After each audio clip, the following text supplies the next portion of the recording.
how way, ay, ay, ay, ay. How way up, how way up, ay, ay, ay, ay, ay, ay, ay, ay. How way, ay, ay, ay, ay, how way, ay, ay, ay, ay.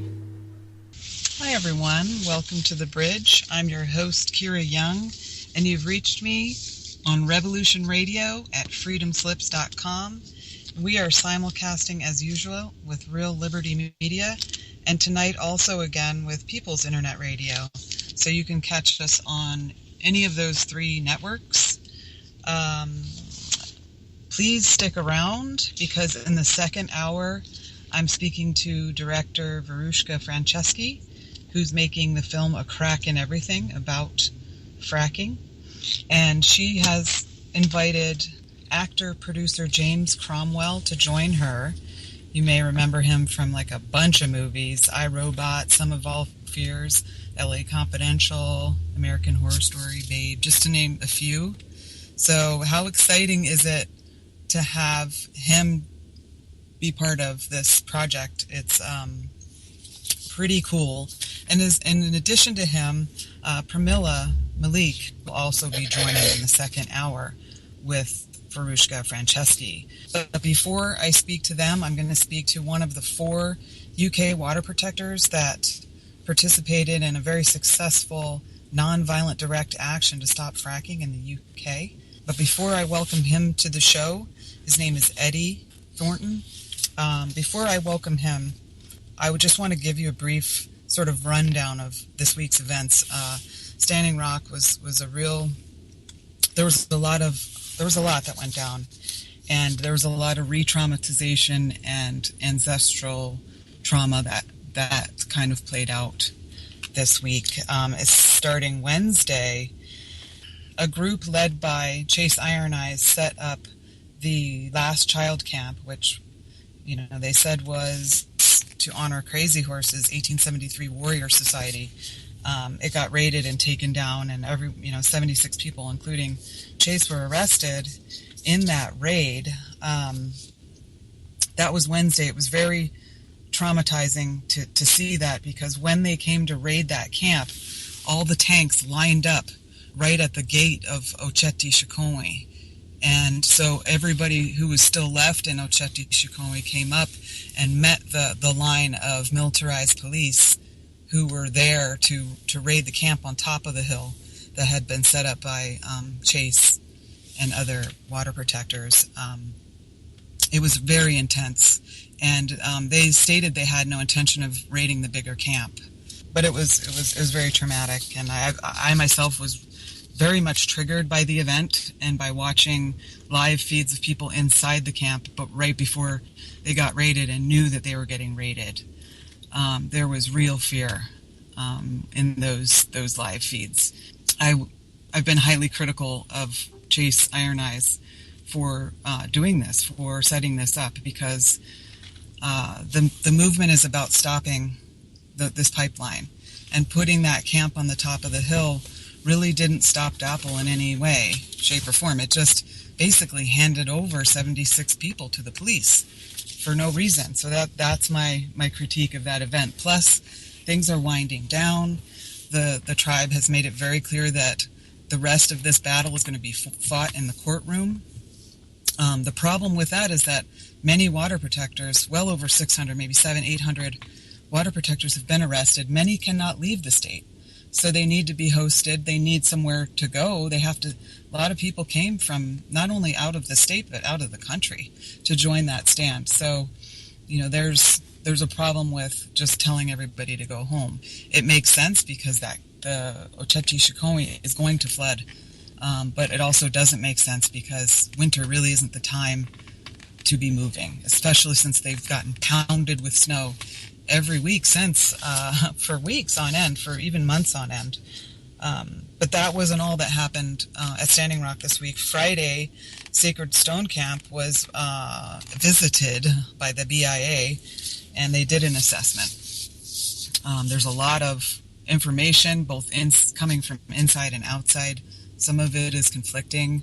LaDonna Brave Bull Allard does own the property that Sacred Stone is on, but she also leases part of that property from the Army Corps of Engineers. And the Army Corps of Engineers has stipulations on that lease. They don't allow permanent structures with floors in them. So, and also, I think there's a thing about open fires as well. There's other details, but nobody was arrested in that raid. And it wasn't a raid, sorry. The other thing that happened was that the Army Corps issued its final statement that February 23rd is the last day for all of these camps to close. And if you've been watching the live feeds that I have shared from Stephanie Mesteth, she's showing you what's going on. If you're not actually there in camp guarding your stuff, it's going to go down. There's a real push to just really clear that camp out. But there's also a lot of people who aren't leaving. So, and the closing of the camps may also include that portion of LaDonna Brave Bull Allard's land that she's leasing from the Army Corps of Engineers. So it may also include part of Sacred Stone Camp, if not all of it. So lots going on. But I want to remind everyone there's so many more camps to go to, not only in America, but around the world to stop fracking. And I want to invite those of you around the world who are resisting fracking coming to your communities and who are resisting big oil's plunder of the earth and destruction of all life for profit. We want to invite you on this show. We want to hear about what you're doing. The other thing that really was triggering to me this week was the war drums beating for Iran. Iran is not our enemy. This is the third time in my lifetime, I'm 47, that I have seen this same scenario play out where the government creates this false narrative that makes people who've done nothing to us somehow be our enemies. So please, please, please don't fall for it. Iran is not our enemy. Do not support any type of war. I'm tired of being in war. There's no reason for it except to line the pockets of big oil. And with the Rex Tillerson is now our Secretary of State. That's who Trump appointed. He's a big-time Exxon person. So this makes the corporate takeover, big oil, this corporate takeover of America and the world complete, because now America really is an oil company with a standing army. So, that's not a good thing. But I want to, before I introduce this wonderful person who's done great work and whose work I want to celebrate, I also want to tell you about the International Indigenous Youth Council. They launched their DOPE campaign, which is decolonizing of people everywhere. So we're going to get them back on the show. Of course, Tashina, who's been on before, Tashina Sapawi, and we're going to get, hopefully, Carlos de la Vega back on and a bunch of other water protectors. So without further ado, I would like to welcome Eddie to the bridge, and it looks like he is back with us. Are you there, Eddie? Yeah, I'm here. Hi, Kira. Hi, welcome to the bridge, and thank you for your great work this week. Well, thank you for having me. Absolutely. We were so excited to see you, to see your success and to see how supportive your community is of your efforts. Yeah, I have to say that that wasn't my community. I'm based in Yorkshire, and I'm living in a protection camp in Yorkshire. That was across the Pennines into Lancashire. So it was a solidarity action that people from our camp did to help our friends in Lancashire who are also under threat of fracking. The action took place in Lancashire. Is there a camp in Lancashire as well as the one that you're at, the Kirby Misperton camp? Sure. There is. Since our action, there is the Blackpool Protection Camp has been publicly announced. Okay. So our action was a bit of a stimulus to the people of Lancashire to get a bit more creative in the ways that they are going to have to stop this. And they've now set up their own camp. And I've been watching on Facebook today. Loads of donations have been coming in, loads of solidarity, loads of local people coming. Just as they have shown us their support in Yorkshire, in Lancashire, the people are also showering the camp with gifts of donations, food and hot meals. And living on a camp in winter, I mean, it's nothing compared to what you guys in Dakota are going through. Mm-hmm. Your heart is warmed by the local support. It's quite humbling. Absolutely. And we really want to get to where you are in the UK in terms of people really, I mean, 90% of your population is completely against fracking. Yeah. And that's what we need to happen here too. Yeah. And I think the difference between the States and the UK is that you guys have got such vast open spaces where a lot of this can go unnoticed. And that actually puts you in a disadvantage because things can go under the radar. But here, I mean, we're a much more densely populated little island. Everybody loves their countryside. And over the years that we've been raising the issue of fracking, it's become quite evident that the people of the UK are not going to stand for this. This is wonderful. And we also, there's sort of a defeatist attitude among a lot of people here too, because as Ian Crane had announced on a few shows back when he was on, we have 1 million wells here in America, whereas you have one there. So, you know, it's not beyond the point of no return. It's not here either, but people feel like it is, like they'll just give in to it. Yeah, and my heart goes out to you for that because you guys have been the guinea pigs, unfortunately. I mean, the problems with this industry can take like a decade to come to the fore, and you are experiencing it now. And for that, I also am grateful in a way because we can learn from that, and we can use the evidence that is coming out of the States and out of Australia and Canada, and to show to the people here and say, look, if we do not stand up, this is what's going to happen here too. So while I'm really sad that it's happened to you, I'm also grateful for the material that your hardship has provided us to stop it here. Right. Yeah. I mean, we have people's water coming out of their faucets in Pennsylvania that you can light on fire. Yeah. You know, and we have the horrors of what's happened in New York State, but we also have successes. But I mean, look at Oklahoma. You know, not only do you have to run from tornadoes and hurricanes, but now you have earthquakes as well, which are directly traced back to fracking. Well, that's the re-injection, isn't it? And our government assures us that they will not be using re-injection to get rid of the wastewater. And then we're a bit perplexed as how they will then get rid of it, because the only other option is to pump it out to sea. So you've either got toxic waste going into the sea and killing all the fish, or you've got Oklahoma-style earthquakes on the horizon. Neither of which we want in our country. Right, and here we have these big open pits with this toxic waste water in the evaporation. And and the wildlife lands in it. You know, there's like 3,000 geese that were recently killed from landing in one of those big open pits of destruction. And I also hear they spray it on the roads in America. And we're told that this won't happen in the UK, but with all these trade agreements that seem likely now that Trump is sidling up to our unelected prime minister, it seems like we're going to have a TTIP-style trade agreement with the US, and the likely effect of that is that our regulations will be brought to the same level as yours in these environmental cases, so we can expect the same sort of waste disposal that you guys have, the injection and the evaporation and the spraying on the roads. So I don't feel safe with these gold standard regulations that we're supposed to have here, because I reckon they're all going to be stripped back as soon as we form a trade agreement with the US. Absolutely. Absolutely right. And we can look historically at how that's happened over and over with the UK and the US.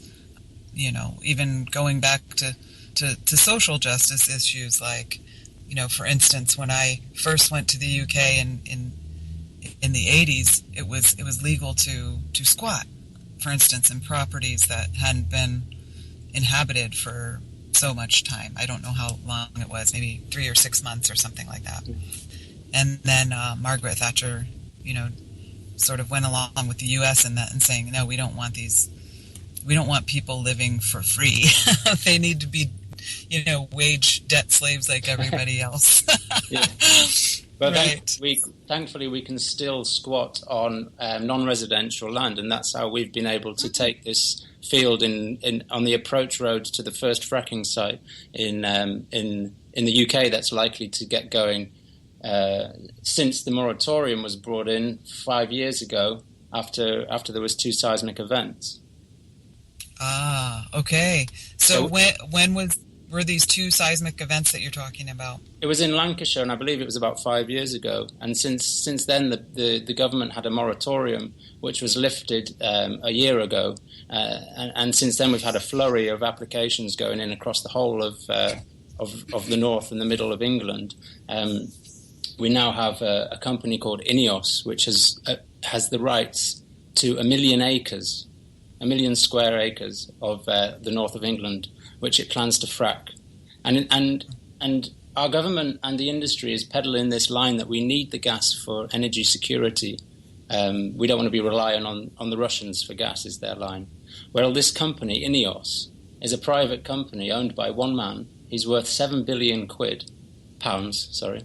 And he's a petrochemicals guy. So he's going to be using the gas for his feedstock to make cheaper chemicals and plastic bags. He's worth 7 billion quid, and he has a sizable yacht collection. So our whole countryside is going to get fracked, so that he can buy another yacht. Yeah, see, that shouldn't be legal. How on earth could that be legal? That you can destroy all life for profit, but resisting that is somehow terrorism. It's like, no, the terrorism is the fracking, is the war and the poverty, that the world experiences from the oil industry just starting war after war and blowing up countries for the oil, and then raping the earth to take it out of the ground, and then destroying the environment to use it as a fuel source. It's insane. And we're called extreme. Right. How amazing propaganda. We have a thing in the UK called Prevent, which was set up after 9/11, and it was supposed to catch people who are at risk of being radicalised. And it's come to our attention that our Frack Free Rydell group, which is a group made of a cross-section of the community, lots of professionals, very upstanding members of the community, well, we've been put on their list along with ISIS, and they go into schools and warn the children not to associate with the anti-fracking movement. Wow. Well, I mean, that's nothing new over here. That's par for the course over here.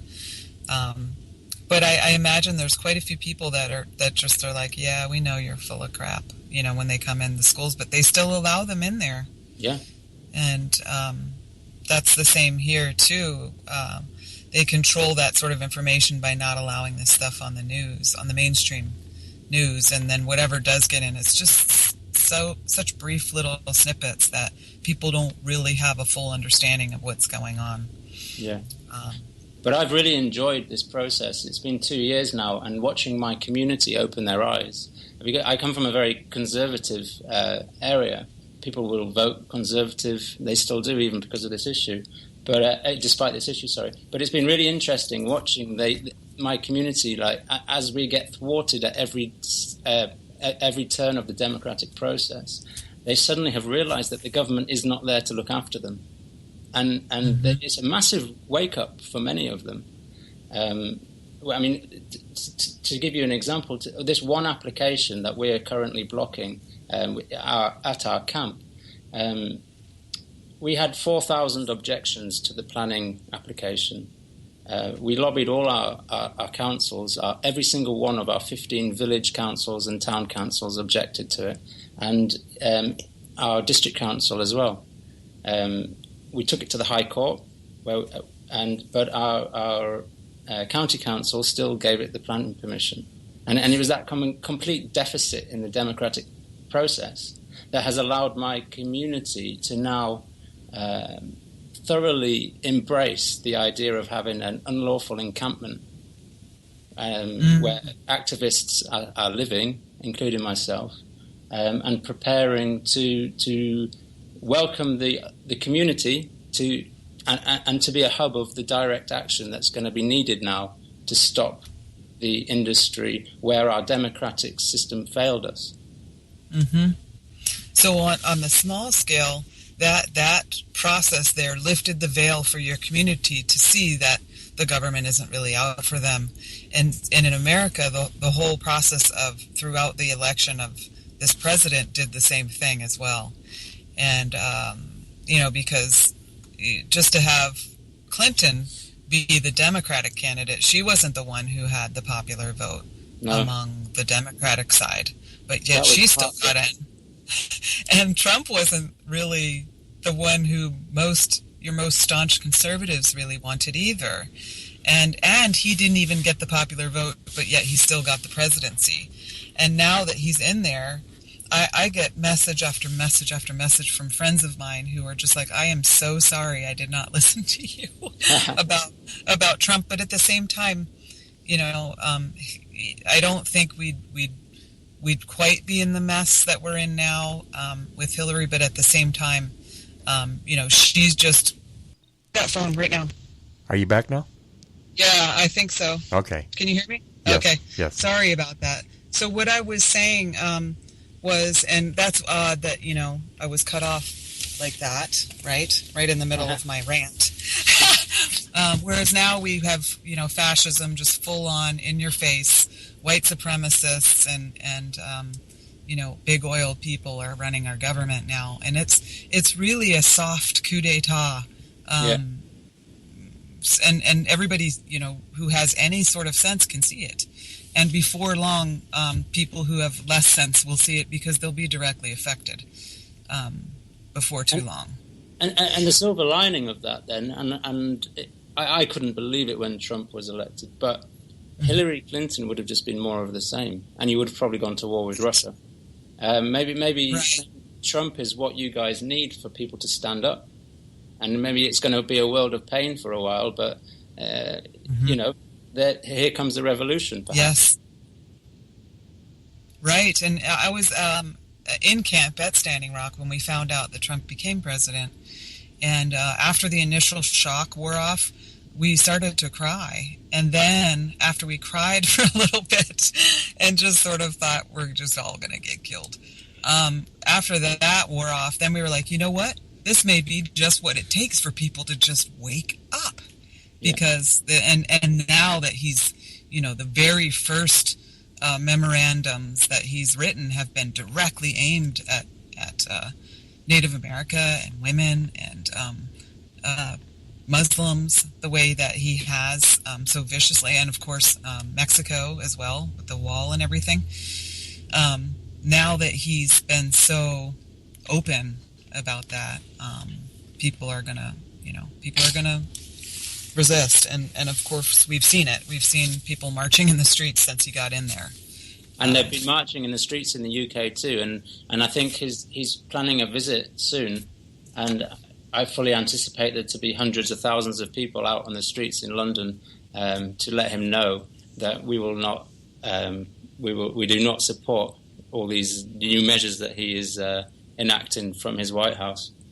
Mm-hmm.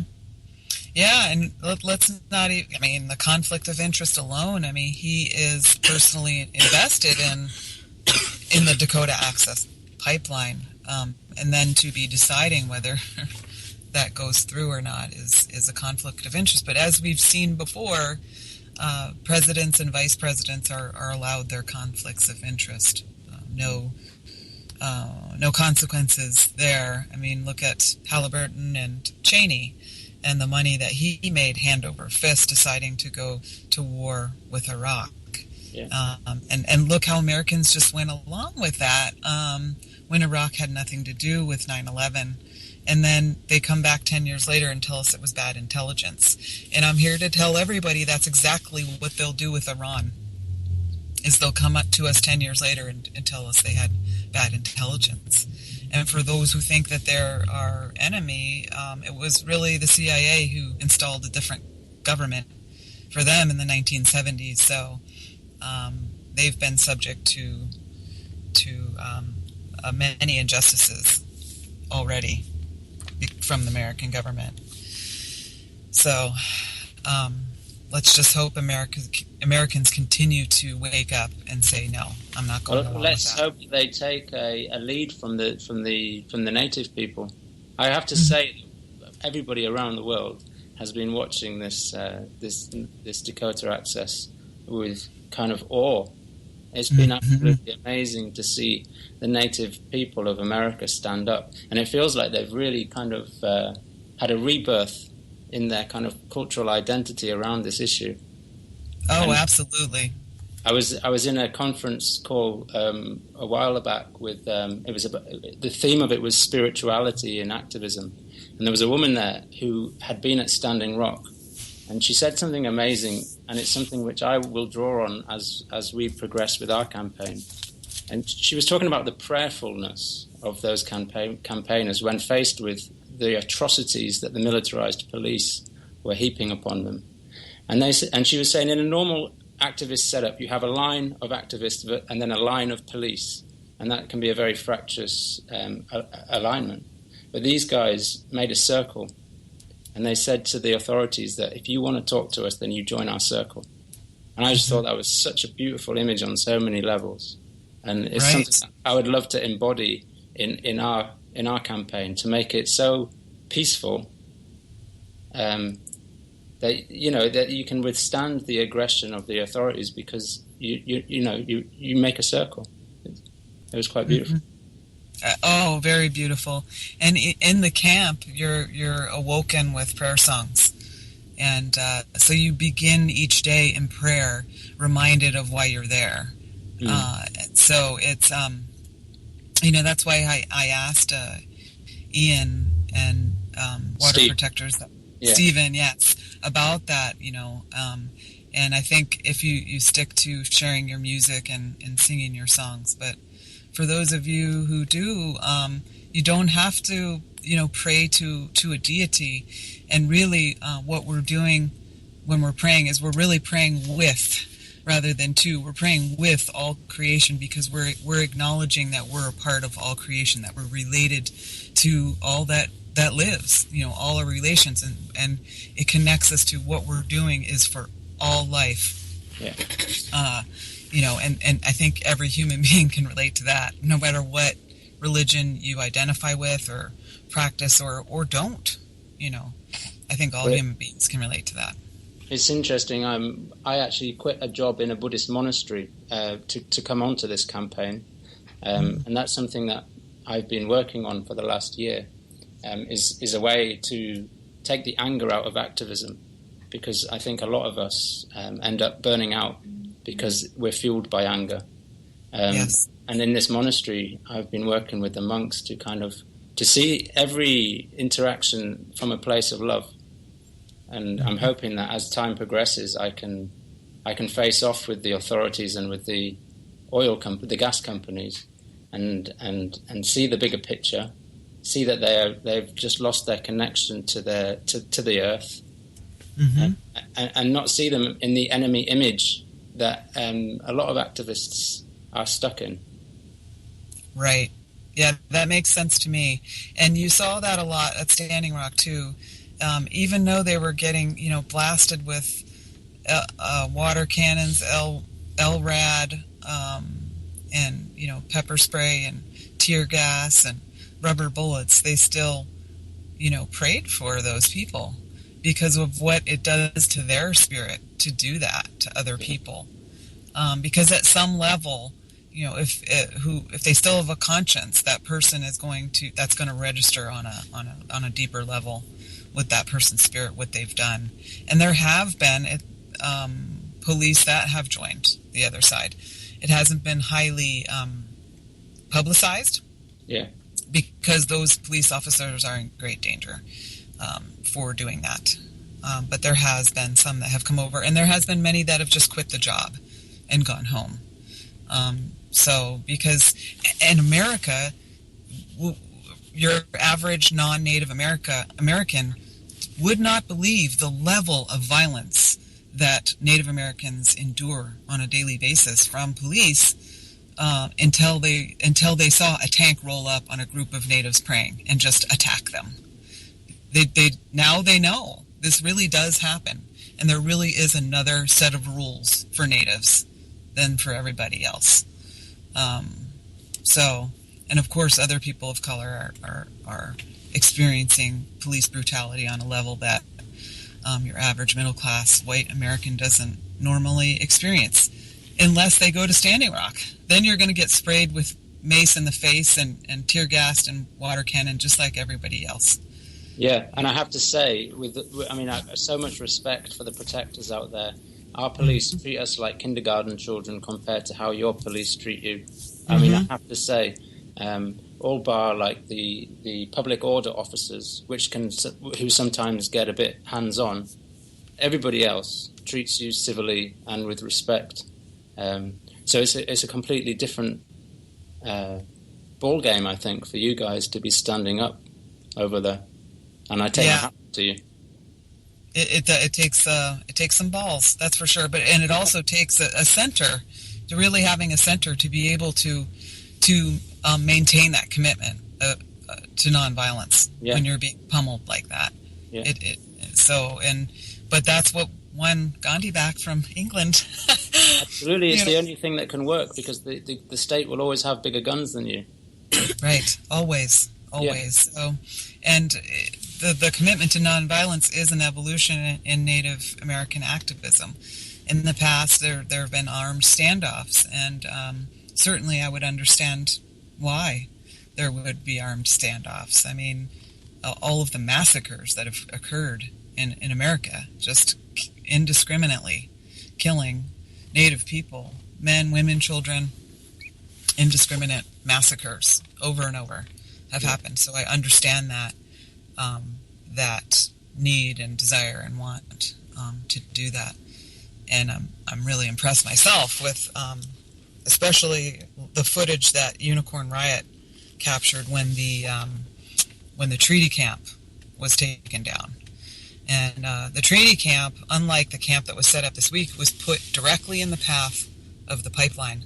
And so that was not only a statement of sovereignty and treaty rights, but it was to stop the pipeline as well, which is always what we should keep our focus on, in stopping construction.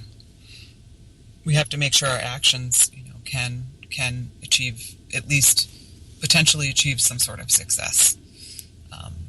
And I know I can see that those of you who've committed yourself to the movement in the UK are very much inspired by Standing Rock. I saw on your you call it lock on, we call it lock down in America. Okay. Water is life. I saw that on there and I thought, oh my God, this is beautiful. Just beautiful. Yeah, I mean, we do take inspiration from you, and so does the world. Right. And I think you're doing amazing things over there. Yeah, it's difficult, especially with a week like this week was extremely hard, and now that things are winding down, and I just keep telling people there's other camps, and we plan on continuing to feature those other camps, and we're going to be opening a lot more. We have the Sable Trail pipeline and the Seminole people who are resisting that down in Florida. Plans to open camps in Georgia and Alabama to support that effort as well. Several camps in Texas to stop several pipelines down there, and there's lots of pipelines all over the country, all over Canada, and so there's really no shortage of ways to resist. And the thing about the fracking is that what I'm working on locally with my local Earth Allies chapter is literally drafting fracking bans. It's that kind of work that happens at the grassroots level. that really gets things done. Yeah. So, if you want to have the most impact, you have to work with where you live first. The only way that it can be stopped is by the community. Exactly. So, we too are now, getting that inspiration back that you receive from us, and we're getting that inspiration back and seeing that successful, nonviolent, direct action. So it's a gift that keeps on giving. Yeah.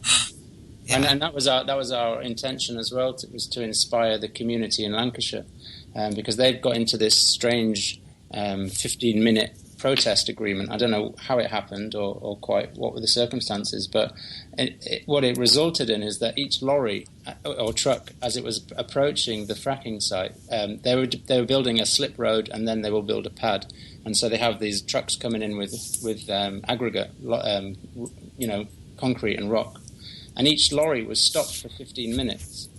Now, a company the size of Quadrilla can very easily factor that into its accounts. So it was a mere irritation more than anything that would meaningfully stop the industry. So we were watching from Yorkshire with mounting frustration, and so we decided to go out and help them.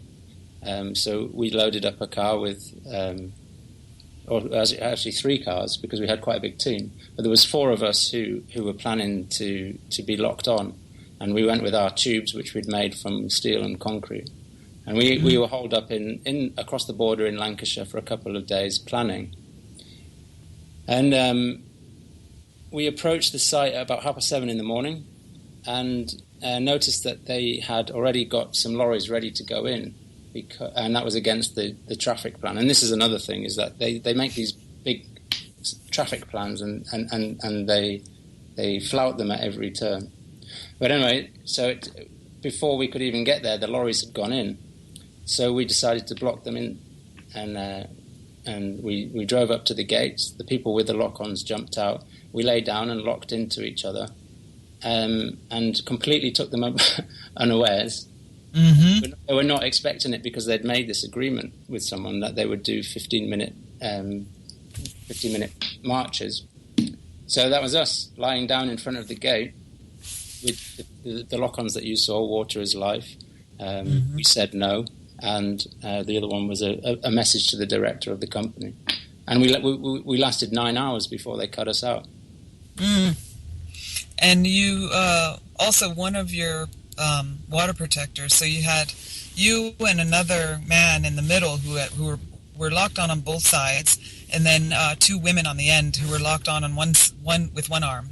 Actually, it was a woman. It was a woman and a white-haired bloke. But yeah.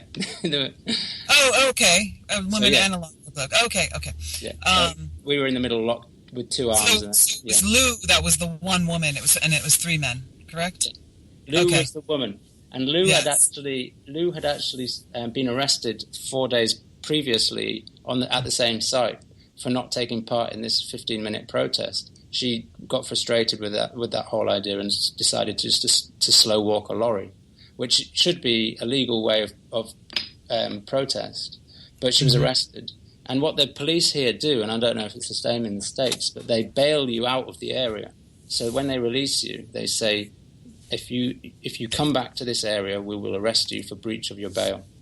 So Lou was breaking her bail when she locked on in Lancashire. And so when she was arrested for the lock-on, but she was also arrested for breaking her bail.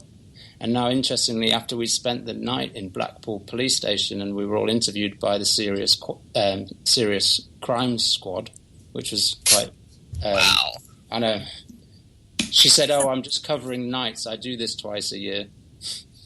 So the next morning, we were all released at various times in the early morning. One of us at 2 a.m., one of us at 4, one of us at 5, and one at 6, I think. But Lou was in court the next morning for her breach of bail. And interestingly, the Crown prosecution was told by the judge that they had acted disproportionately to try and bail her out of the area. And they were told that it was a tactic merely to stifle her lawful right to protest. and they dropped those bail conditions. So we're taking that as a legal precedent that anybody arrested in the area and bailed out is a waste of court time, because the judge has said that you cannot bail someone away from the area just because you don't want them to protest. Right on. And what a difference, what a stark contrast between that and North Dakota, where they're introducing a bill where you can lawfully run somebody over if they're, protesting in the road, and then charging the water protectors with felonies. Yeah, and the journalists, inciting a riot. Ridiculous things like that. And we saw in all of the live streams that it certainly wasn't a riot. It was a prayer circle. There's like a difference here. But the government, has long had a really hard time, telling the difference between prayers and riots with natives. A real hard time with that. So what a huge difference. And how wonderful is social media and live streaming. So all of that is coming to our attention, and they can't hide it anymore. They can't. Yes, but they have been, convicting the water protectors as well. So they're getting convicted of misdemeanors, but still they're getting convicted, and it's on their records, and they have big fines that they need to come up with. And like yourself, they've quit their jobs to, permanent, to full-time move to the area and protect that water. Well, maybe the difference between us then and the water protectors over there is that if we ever get a fine, then we will turn to the community to fundraise to pay the fine. Mm-hmm. Yeah. So that is definitely happening too. That's how people have been bailed out of jail, and how their fines have been paid so far. But it's going to get real, because this is just the first batch that have gone through, and many have had their felonies dropped, of course, because there's nothing to sustain that a charge like that. There's no proof of it, and it was a scare tactic to get people to stop, and so was targeting the media. Yeah. Right. Yeah. And they have to call the alternative media that's representing there, they have to call that fake news, because they're used to the mainstream media who colludes with them to tell the public lies about them. So anybody showing up is fake news. So that's about the long and short of it with their targeting of media. And they're getting charged with felonies as well, and inciting a riot, and it's just really hard to see, but again, like we've been talking about, it is lifting the veil. So how many camps now have been opened up in the UK? Well, there's 2 down south, 1 in Yorkshire, 2 in Lancashire. Probably less than 10, but growing. Excellent.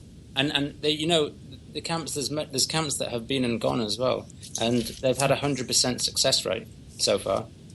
This is an industry that does not like to operate under scrutiny, and they're used to operating in the dark. And so when you have a group of people who are willing to be there, not just to block the industry, but to monitor it as well, they will very quickly find a reason to close up and move off somewhere else. And so we're hoping that with this kind of success record, that we can inspire other communities to create encampments wherever these companies get planning permission from our councils. And the councils here are getting tremendous pressure from Westminster, from central government, to allow these applications to go through. And they're told that if they do not allow them to go through, then the central government will call them in and overturn their decision. And so you have these councils who have been stripped of all their cash because of austerity. Mm-hmm. They're left with nothing to challenge the industry. And even if they did, the central government would overturn it. And so there's actually not much surprise that the council says, well, okay, go for it. And so then it's down to the people to stop it. So these are very similar tactics that we're seeing the world over. strip the community of their funds and put them in a desperate situation so that they will comply. That's their tactic. Yeah. And that's certainly the tactic in Indian country. But again, literally, Indian country is being held at gunpoint to accept this potential poisoning of the water, which the primarily white community up north in Bismarck had the right to turn down for the very same reason that they were worried about the water being poisoned. But and they weren't held at gunpoint when they refused. So they weren't shot with rubber bullets when they refused. And it's the bureaucracy of tribal governments who are really not sovereign because they have to ask the federal government for everything, permission for everything. And it's the Indian land trust system that keeps natives from being able to have control over their own land because it's in trust to the federal government. So all of this stuff needs to be challenged. All of these tactics that are being used. And we need to keep inspiring each other and supporting each other the world around. And we're really happy to see such success, and we hope that we can soon be in a situation where we have the kind of support that you guys have. But we're up against a pretty big machine. Massive. Yeah. I really feel for you. Yeah. And where I live in Virginia, Virginia only has, I believe, one fracking well, and so Virginia is kind of like a little, a state that's in a situation like the UK. So we still have an opportunity to save Virginia, like you do in the UK. So that will be one of my many battles that I will be participating in. And I hope your community gets behind you. Because what we found is that it's actually brought the community together, and I'll be sitting around the campfire with my neighbours who I've never met before from all walks of life, and this is the first step I feel to revolution or to change is to meet your neighbours. And I don't know how it is for you in Virginia, but in a lot of the towns and villages around here, we don't know the person living next door. And so I think the first step is always to knock on the door of your neighbour, introduce yourself, and if you don't have a political campaign to get on with, then do something community-minded, like, I don't know, start a vegetable garden together or something. And I think when you have those kind of empowering networks, then it's a very small step to taking charge of your own destiny as a group of people. And that's what we're finding at the camp is like people are like, they're wide-eyed and kind of beaming because they're feeling empowered. Yes, and connected again. Yeah, living in that communal way where you're sitting around the fire, all the generations together, telling stories, singing songs. That's how we lived for thousands of years, and we long to live like that again. Yeah, and that was the beauty of Standing Rock as well is the sea of teepees and the songs. So it's yeah, and we don't need fossil fuels to live like that. We need some firewood, but we don't need fossil fuels, and we're tired of asking nicely to go to renewables. Well, I believe we just need to hold them off now. I think the renewable future is within our sight now. I mean, solar comes down in price every week, and soon the pure economics of it are going to be enough. But what we're witnessing here is the death throes of the fossil fuel industry, and they are vicious.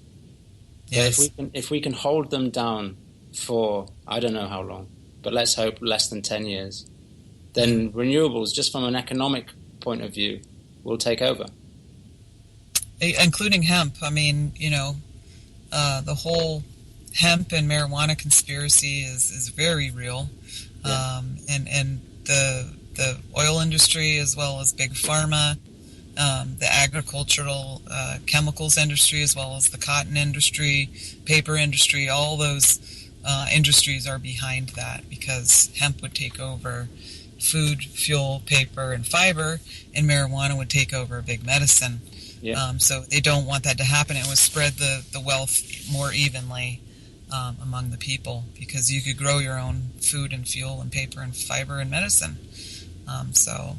And get off a big pharma. And just like you said, starting a vegetable garden with you're getting off of the highly processed foods, and the therapy of working with the earth again and connecting yourself back to your source is priceless. Let's disconnect and start farming hemp. Exactly. I'm all for it. Let's do it.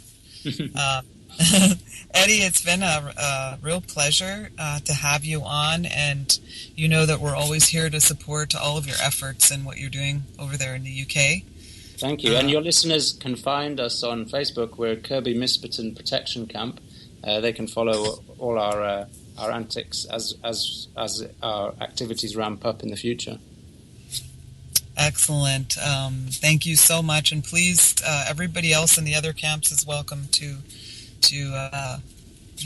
come on the show when you guys have actions that you'd like to share and successes you'd like to share with us here.